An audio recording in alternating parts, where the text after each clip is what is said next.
வணக்கம். மாலை முரசு தொலைக்காட்சியின் பிற்பகல் 1 மணி செய்திகளை வழங்குவோர் சிக் ஷாம்பு. ஹேர்ஃபால் பிரச்சனையா?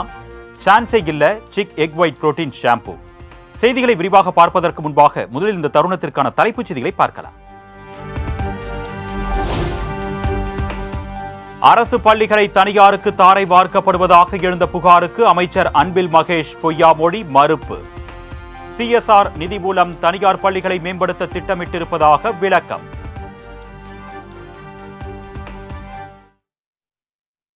மதிப்பீடுலான இன்றைக்கு வேலைகள் நடைபெற்று கொண்டிருக்கின்றது. அது மாதிரி செய்யும்பொழுது நாங்களும்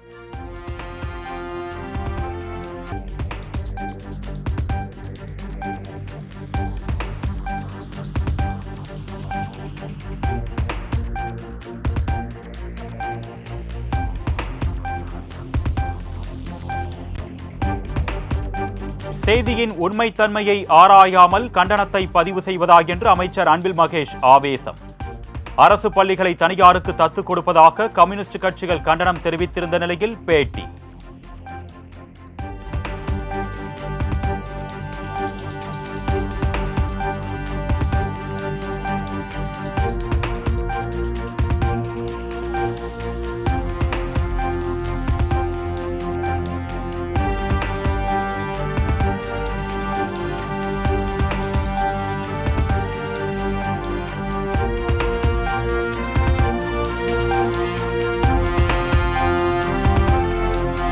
அரசு பள்ளிகள் தனியாருக்கு தாரை வார்க்கப்படுவதாக எழுந்த புகாருக்கு அமைச்சர் அன்பில் மகேஷ் பொய்யாமொழி மறுப்பு.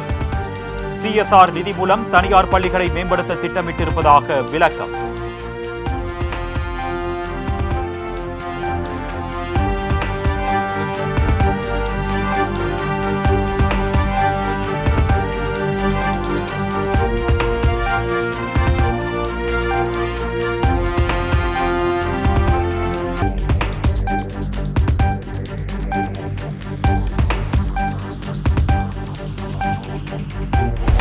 பாமக இளைஞரணி தலைவராக முகுந்தனை நியமித்ததில் மாற்றமில்லை என்று ராமதாஸ் திட்டவட்டம்.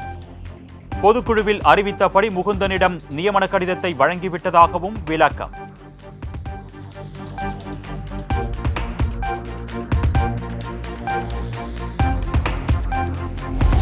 புதுச்சேரி பாமக பொதுக்குழுவில் ஏற்பட்ட உட்கட்சி பூசல் சரியாகிவிட்டது.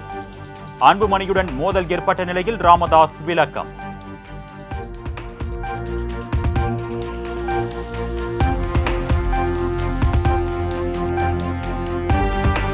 அண்ணா பல்கலைக்கழக பாலியல் வன்கொடுமை வழக்கை அரசியலாக்குவது ஏன் என்று சென்னை உயர்நீதிமன்றம் கேள்வி. பாமக போராட்டத்துக்கு அனுமதி மறுத்த நிலையில் வெறும் விளம்பரத்திற்காக போராட்டத்தை ஏற்பாடு செய்திருப்பதாக நீதிபதி காட்டம்.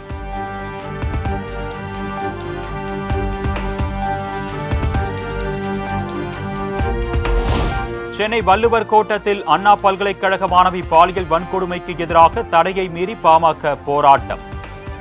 தடையை மீறி போராட்டத்தில் ஈடுபட்டவர்களை கைது செய்து போலீசார் நடவடிக்கை.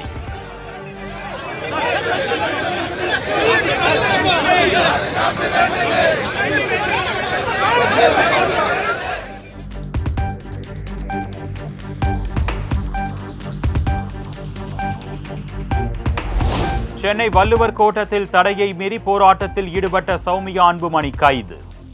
பெண்களுக்கு எதிரான அரசாக தமிழ்நாடு அரசு உள்ளதாக குற்றச்சாட்டு.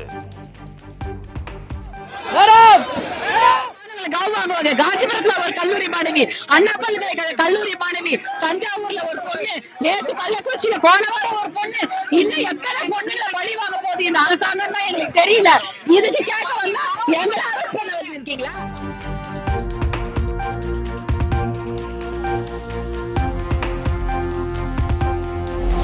சென்னை திருவல்லிக்கேணியில் சௌமியா அன்புமணி உள்ளிட்ட 3 பேரை மட்டும் தனியார் மண்டபத்தில் அடைத்து வைத்துள்ள போலீசார். தங்களையும் மண்டபத்திற்குள் அனுமதிக்க கோரி பாமகவினர் போராட்டத்தில் ஈடுபட்டு காவல்துறையினருடன் தள்ளுமுள்ளுவில் ஏற்பட்டதால் பரபரப்பு.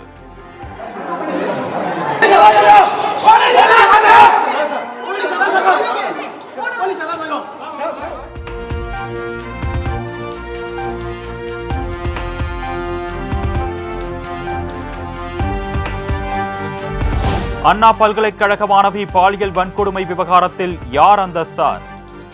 நேர்மையான விசாரணை நடத்தப்பட வேண்டும் என்று திருமாவளவன் வலியுறுத்தல். அதுதான் சொன்னேன், அந்த மாதிரி ஒரு சந்தேகம் இருப்பதனால்தான் நேர்மையான புலன் விசாரணை தேவை. குற்றத்தில் ஈடுபட்டவர்கள் யாராக இருந்தாலும் அவர்கள் அனைவரும் கைது செய்யப்பட வேண்டும் என்று.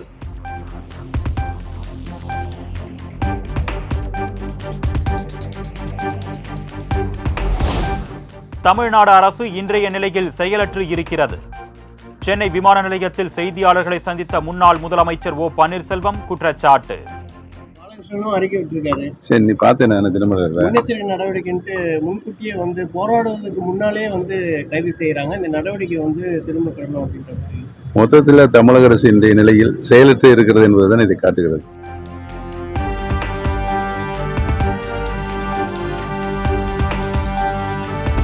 தமிழக பெண்களுக்கு பாதுகாப்பு இல்லை என்று பாஜக நிர்வாகி குஷ்பு குற்றச்சாட்டு. அண்ணா பல்கலைக்கழக விவகாரத்தில் திமுக மகளிர் அணி மௌனம் காப்பது ஏன் என்றும் கேள்வி. கிடையாது. இந்த மாதிரி ஒரு மரண தண்டனை, இந்த மாதிரி ஒரு கடுமையான தண்டனை கொடுத்தாதான் அந்த பயம் வரும். நம்ம நாட்டுல பயம் வர வரைக்கும், அந்த சட்டத்தோட பயம் வர வரைக்கும் எதுவுமே நடக்காது.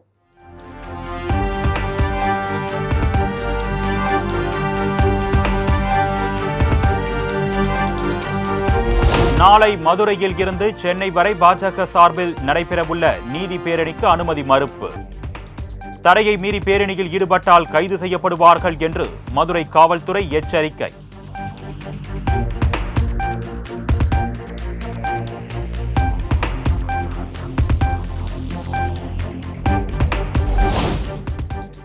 உள்ளாட்சி தேர்தலை ஒத்திவைப்பது தொடர்பாக தமிழக அரசு அவசர சட்டம் பிறப்பித்திருப்பதாக தகவல். ஊரக உள்ளாட்சிகளை நிர்வகிக்க தனி அதிகாரிகளை நியமிக்கும் வகையில் அவசர சட்டம்.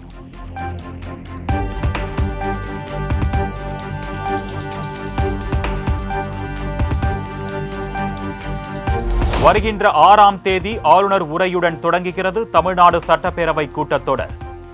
எத்தனை நாட்கள் நடைபெற உள்ளது என்பது தொடர்பாக நாளை அலுவல் ஆய்வுக்குழு கூட்டம் நடைபெற இருப்பதாக தகவல்.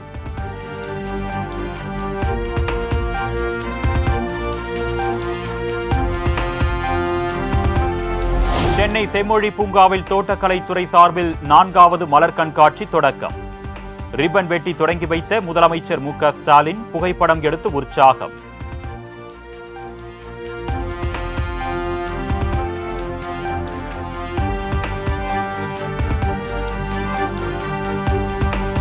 கலைஞர் மகளிர் திறன் மேம்பாட்டு மையத்தை திறந்து வைத்தார் முதலமைச்சர் மு.க. ஸ்டாலின். பெண்களுக்கான வேலை வாய்ப்பு, சுயதொழில் வாய்ப்புகளை உருவாக்க நடவடிக்கை. தேர்வு செய்யப்பட்டிருக்கிறார். ரேவதி இன்ஃபோடெக் நிறுவனத்திற்காக தேர்வு செய்யப்பட்டிருக்கிறார். ஜெயவர்ஷினி இன்ட்ரஸ்ட் நிறுவனத்தில் தேர்வு செய்யப்பட்டிருக்கிறார். ஷாலினி பாலாஜி ஃபார்மாவில் தேர்வு செய்யப்பட்டிருக்கிறார். லாவண்யா இன்ஃபோடெக் நிறுவனத்தை அவர்களை அன்புடன் அழைக்கின்றோம்.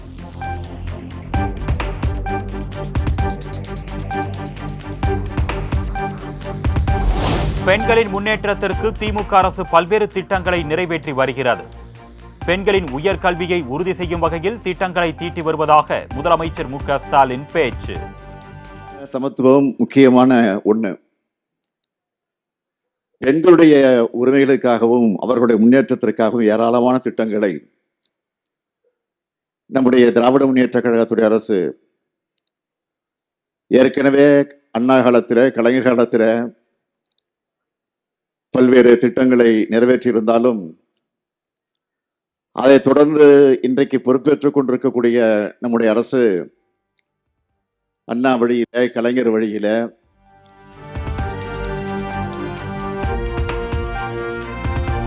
தமிழக அரசு பொங்கல் தொகுப்புடன் 1000 ரூபாய் வழங்க கோரி ஆர்ப்பாட்டம் நடத்த உள்ளதாக தேமுதிக அறிவிப்பு. ஜனவரி 6ஆம் தேதி தமிழகத்தின் அனைத்து மாவட்டங்களிலும் ஆர்ப்பாட்டம் நடைபெறும் என்று பொதுச் செயலாளர் பிரேமலதா விஜயகாந்த் அறிவிப்பு.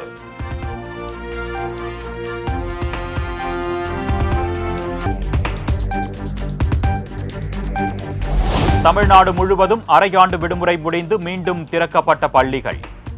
ஆர்வத்துடன் பள்ளிக்கு வந்த மாணவர்களுக்கு ஆசிரியர்கள் உற்சாக வரவேற்பு.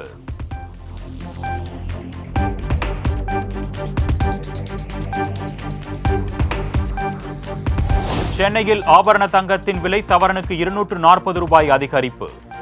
கிராம் ஒன்றுக்கு 7,180 ரூபாய்க்கும் சவரன் ஒன்றுக்கு 57,440 ரூபாய்க்கும் விற்பனை.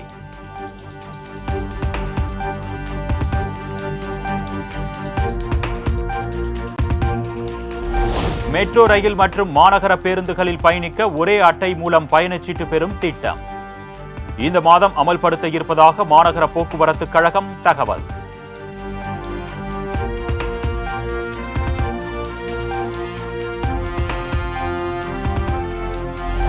ஆண்ட பரம்பரை என்பதை மனதில் கொள்ள வேண்டும் என்று அமைச்சர் மூர்த்தி பேசிய விவகாரம் பல மாதங்களுக்கு முன்பாக நடந்ததை தற்சமயம் திட்டமிட்டு பரப்பி வருவதாக குற்றச்சாட்டு. சமுதாய மக்களும் உங்களுக்கு நீங்க நல்லபடியா அனுசரிச்சு நடந்துக்கிறணும்ன்றதான் அதில் இருக்கு. அது அந்த கேசட்டை முழுமையை பார்த்துட்டு சொல்லுங்க. யார பர்பஸா அதை மட்டும் சென்சார் பண்ணி இது சொல்லுங்க. நான் சொன்னது பரம்பரை ஆண்ட பரம்பரைன்றது ராஜராஜ சோழன் காலத்துல இருந்து அந்த மன்னர்கள் காலத்துல இருக்கிறதான் நாங்க சொல்லியிருக்கோமே ஒழிய இவங்க தவறுதலா எடுத்துக்கிட்டு அதில் எடிட் பண்ணி போட்டாங்கன்னா அதுக்கு இல்லை. நான் பேசுறது முழுசா.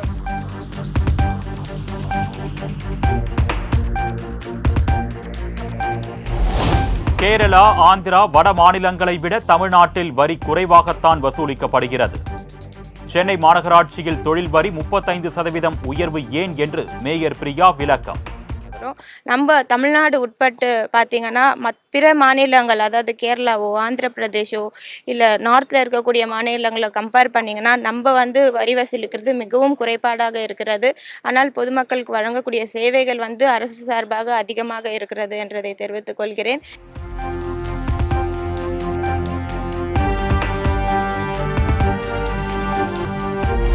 ராமநாதபுரம் அருகே 2 அரசு பேருந்து நேருக்கு நேர் மோதி விபத்து. பள்ளி குழந்தைகள் உட்பட 20க்கும் மேற்பட்டோர் காயமடைந்து மருத்துவமனையில் அனுமதி.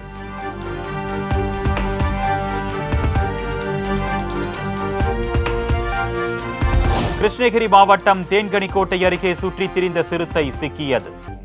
நீண்ட நாட்களாக போக்கு காட்டி வந்த சிறுத்தையை கூண்டு வைத்து பிடித்த வனத்துறை.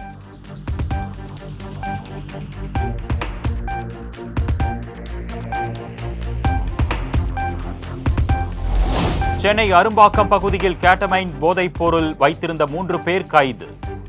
39 கிலோ கேட்டமைன், 51 லட்சம் ரூபாய் ரொக்கம், 105 கிராம் தங்க நகைகள் பறிமுதல்.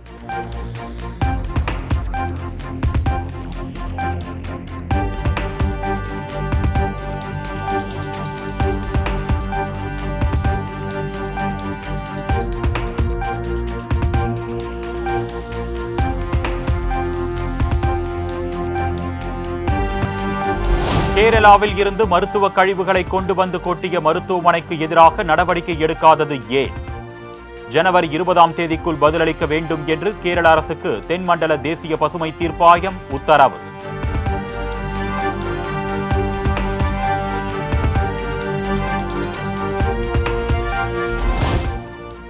தமிழகத்தில் ஸ்கிரப் டைபஸ் எனப்படும் பாக்டீரியா தொற்று அதிகரித்து வருவதாக பொது சுகாதாரத்துறை சுற்றறிக்கை. தொற்றினால் பாதிக்கப்பட்டவர்களுக்கு உரிய சிகிச்சை அளிப்பதை மாவட்ட நிர்வாகம் உறுதி செய்ய சுகாதாரத்துறை உத்தரவு.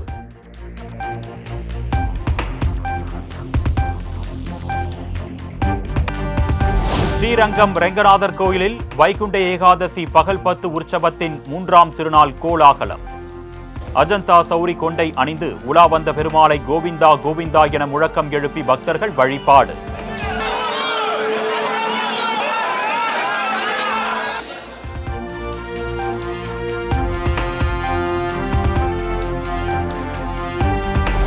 முன்னாள் பிரதமர் மன்மோகன் சிங் மறைவால் ஒத்திவைக்கப்பட்ட ஜெய் பாபு ஜெய் பீம் பிரச்சார பேரணி நாளை தொடங்கும் என்று காங்கிரஸ் பொதுச் செயலாளர் ஜெய்ராம் ரமேஷ் தகவல்.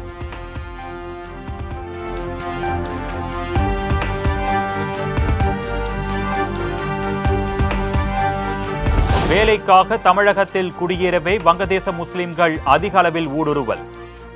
அசாம் முதலமைச்சர் ஹிமந்த பிஸ்வா சர்மா அதிர்ச்சி தகவல்.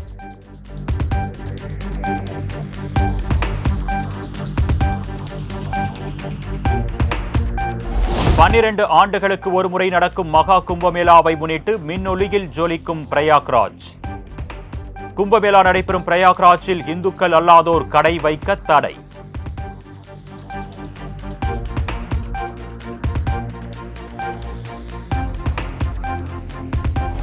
இந்தியா பாகிஸ்தான் இடையே அணு ஆயுதங்களின் இருப்பு குறித்த விவரங்கள் பரிமாற்றம். இரு நாடுகளும் தங்களது தூதரகங்கள் மூலமாக விவரங்களை ஒப்படைத்திருப்பதாக தகவல்.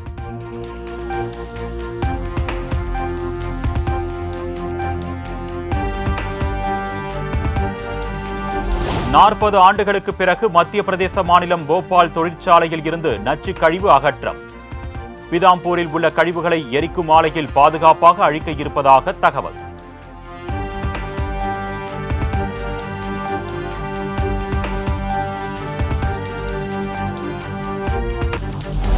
இந்தியாவில் 1901ஆம் ஆண்டு தொடங்கி தற்பொழுது வரையில் உள்ள காலகட்டத்தில் 2024ஆம் ஆண்டே மிக வெப்பமான ஆண்டாக இந்திய வானிலை ஆய்வு மையம் அறிவிப்பு. 2025ஆம் ஆண்டும் வெப்ப மிகுந்த ஆண்டாகவே இருக்கக்கூடும் என்றும் கணிப்பு.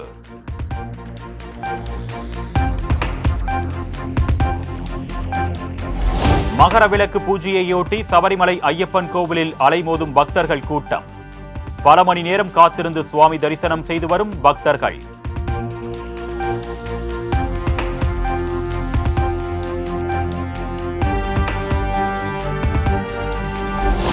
ராஜஸ்தான் மாநிலம் கோட்புட்லி பகுதியில் கடந்த 23ஆம் தேதி ஆழ்துளை கிணற்றில் விழுந்த சிறுமி உயிரிழப்பு.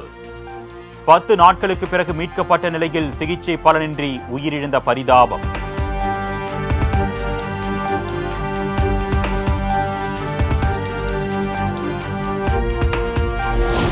எக்ஸ் தளத்தில் தனது பெயரை மீண்டும் மாற்றிய டெஸ்லா நிறுவனர் எலான் மஸ்க் பெப்பே த ஃப்ராக் படத்தை தூக்கிவிட்டு தனது படத்தையே மீண்டும் பதிவிட்டார்.